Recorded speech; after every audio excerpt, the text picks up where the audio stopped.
You know what would be delightful?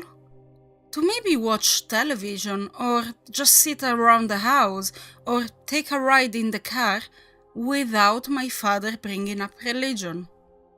Father is a master at turning any conversation into a lecture about faith.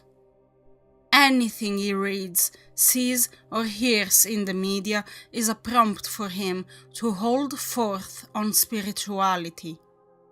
Good God, I've even seen the man be inspired by weather patterns. Know that we are not alone and that there exists a power greater than anything we can conceive of on this earth, he says.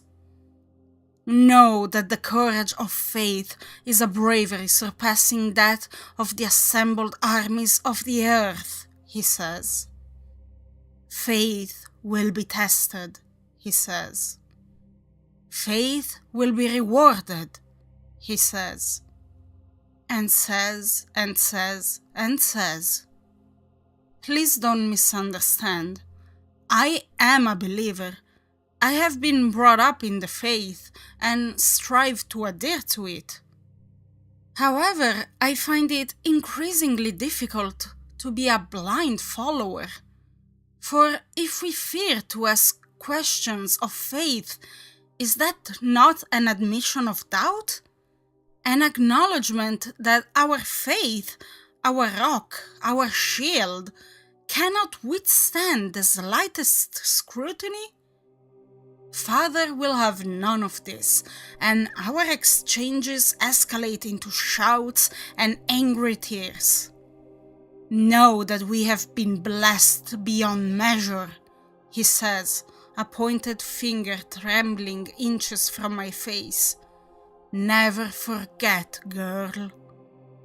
Still, my questions persist. Lately, they grow in number. Forgive me, I don't mean to be so critical of my father. He is unshakable in his belief, and that can be inspiring. I think of my mother's recent passing. A man less devout might have abandoned his convictions, strayed from his path. Not my father. I'll also admit that, to those not ceaselessly subjected to his poutings, father is quite charming. The impression he gives is not that of a wild-eyed zealot. He's patiently persuasive and has a certain charisma. Several people in our town have come round to his way of thinking, and they include some of our more notable residents, elected officials, captains of industry, members of law enforcement. Good friends to have. I can see many of them now, as father and I enter the clearing in the woods behind our home. Some avert their eyes, they're new. Others offer a friendly wave and a warm smile.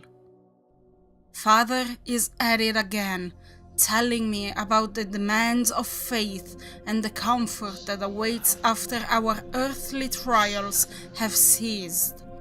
A comfort no less than eternity. All this talk about religion goes a long way toward explaining why my sister is bound upon the altar. It doesn't make what I've been told I have to do any easier.